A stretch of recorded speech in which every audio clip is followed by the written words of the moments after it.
কোনো মেয়েকে করার পরে বিদেশে ধর্ষকের যে ধরনের শাস্তি দেওয়া হয় আর আমাদের দেশে যে ধরনের শাস্তি দেওয়া হয় সেইটাই আজকে একবার দেখে নিই।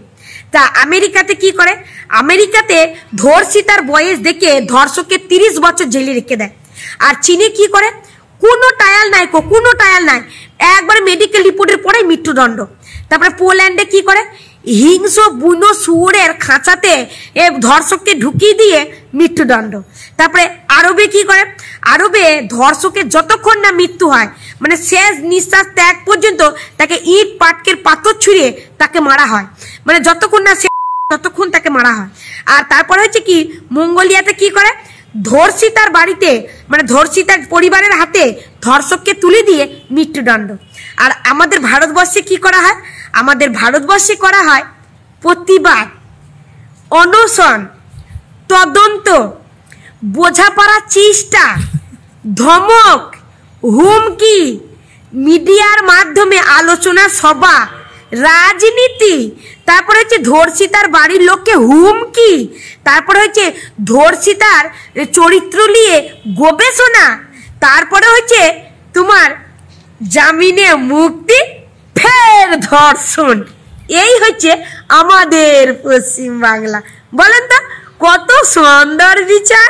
ভাই পার্সোনালি আমি একটা কথা বলছি যে এই মহিলার ভিডিও যতই দেখি ততই যেন ওনার ফ্যান হই। আশা করি তোমরাও এই মহিলার ভিডিও যতই দেখো ততই হয়তো তোমরাও ফ্যান হও। কারণ দেখো ওনার প্রত্যেকটা ভিডিও, উনি তো আরও অন্যরকম ভিডিও বানায়, তো আমি এই টাইপের যে ভিডিওগুলো আমি দেখেছি ভিডিওগুলো বেশ ভালোই লাগে, তাই আমি চেষ্টা করি তোমাদের সঙ্গে ভিডিওগুলো শেয়ার করার। সত্যি ওনার বেশিরভাগ ভিডিওর মধ্যে না কোনো না কোনো প্রতিবাদী থাকে, আর সেই ভিডিওগুলোই কিন্তু প্রচণ্ড পরিমাণে ভাইরাল হয়। এই ভিডিওটা কিন্তু বিরাট ভাইরাল হয়েছে। এই ভিডিওটায় প্রায় 1,07,000 থেকে 8,000 লোক এই ভিডিওতে লাইক করেছে, প্রায় 5,000 লোক কমেন্ট করেছে, মানে বিভৎস, প্রায় 16,000 শেয়ার হয়েছে ভিডিওটা। মানে ভাবো তাহলে ভিডিওটা কত মানুষ পছন্দ করেছে। সত্যিই তো যে আমাদের বাংলায় একটা কিছু হলে, এরকম টাইপের একটা কিছু হলে, তাহলে সেই বিষয়টা নিয়ে কত কাটা ছেঁড়া চলতেই থাকে, শেষ হয় না। কেন শেষ হয় না? একটা কথা তোমরা ভাবো যে আমাদের এখানে কিন্তু এটা নতুন ব্যাপার না, এটা কিন্তু হয়ে আসছে, এটা কিন্তু অনেক আগে দিয়ে হয়ে আসছে। বাট সত্যি যদি শাস্তিটা যদি একটু কঠোর হতো, একটু ওই যেই দেশগুলোর কথা বললো, পোল্যান্ড আর চায়না আর যেসব দেশগুলোর কথা বললো, সেই টাইপের যদি হতো তাহলে হয়তো এখানে একটু কম হতো।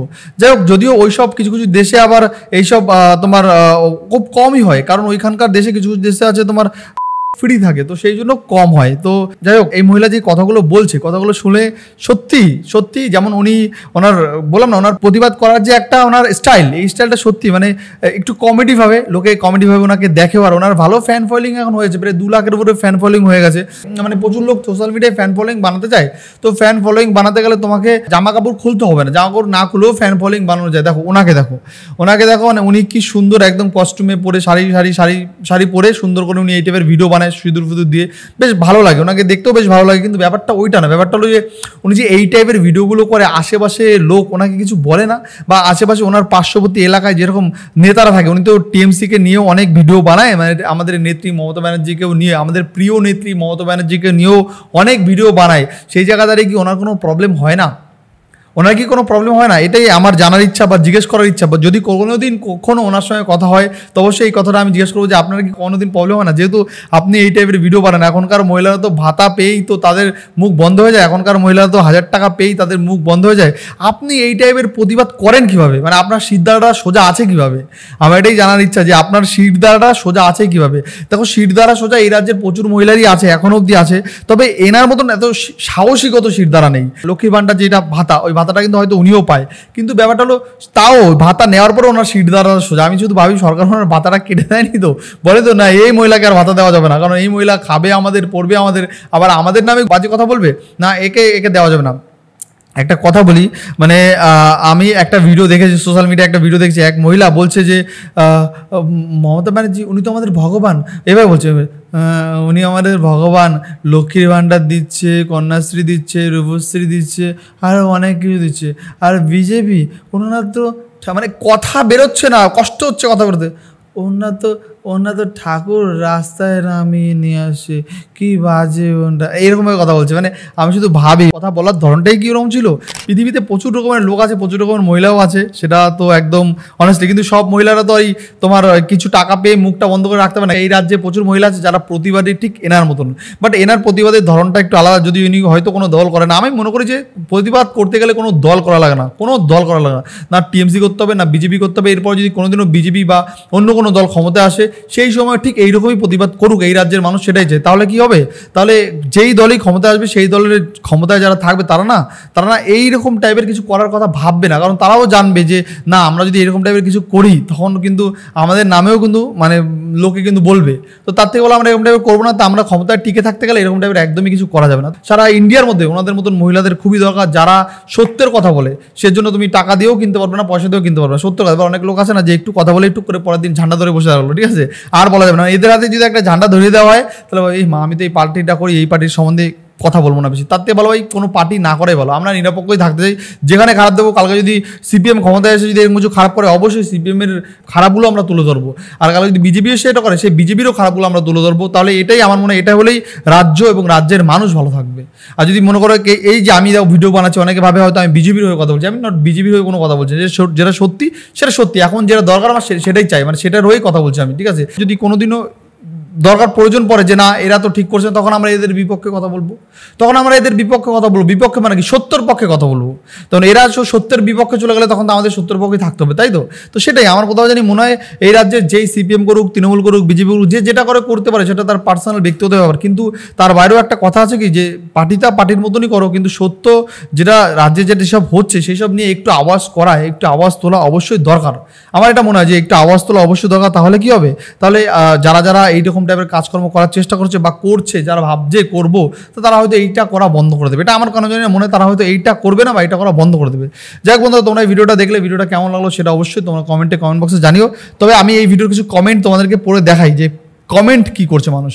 প্রসেনজিৎ গিরি বলছে দারুণ হয়েছে দিদি, দারুণ। এখানে বলছে একদম বাস্তব সত্যি কথা বলেছো বোন, ধিক্কার জানাই এমন বিচার ব্যবস্থাকে। সত্যি তো, যে আমাদের বাংলায় এরকম বিচার ব্যবস্থা যদি থাকতো, মানে সব দরকার নেই, কয়েকটা বিচার ব্যবস্থা যদি এরকম করতো, তাহলে হয়তো বাংলায় এইটা একটু কমে যেত, রিয়েলি।